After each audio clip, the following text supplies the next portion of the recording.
ভয়াবহ সার সংকটে দিশেহারা কৃষক। তাদের অভিযোগ, বরেন্দ্র অঞ্চলের বিস্তীর্ণ মাঠ জুড়ে চাষাবাদ হচ্ছে এমন ধান, রোপণের পর 2 মাসে অন্তত 3 দফা ইউরিয়া, ডিএপি সহ বিভিন্ন সার প্রয়োগ করতে হয়। কিন্তু ডিলারদের দোকানে লম্বা লাইন ধরেও পাওয়া যাচ্ছে না সার।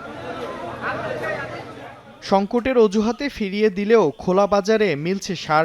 বাধ্য হয়ে সরকার নির্ধারিত মূল্যের অতিরিক্ত বস্তা প্রতি 800 থেকে 900 টাকার বেশি দিয়ে সার কিনে জমিতে প্রয়োগ করছেন কেউ কেউ। সন্ধ্যার দিক ধরেন কি 1 বস্তা ডিএপি, 1 বস্তা ইডি, 1 বস্তা পটাশ দিছে, তাও কেউ পাইছে কেউ পায় না। নাচল এলাকাতে খুব সংকট চলতেছে, মানে এমনকি গ্যাঞ্জামও চলতেছে, মারামারিও হয়েছে এই সারের জন্য। পাইট কামাই করে 2 দিন থেকে যদি সারটা না পেতে করে কি করে চলবে? ডিলারের কাছে পাওয়া যাচ্ছে না, বাইরে ফেরার ডিলার এই সারগুলা ওরা পাচ্ছে কোথা থেকে? আমি কৃষি অপারেশনের কাছে ফোন করেছিলাম, তবে সে লাইনে দাঁড়াও করে আমি লাইনে দাঁড়ায় তো পাচ্ছি না, গ্যাঞ্জাম হয়েছে। তবে কৃষি বিভাগ বলছে সারের সংকট নেই, আর সারের উপর নির্ভরতা কমিয়ে কৃষকদের জৈব সার প্রয়োগের পরামর্শ কৃষি কর্মকর্তার।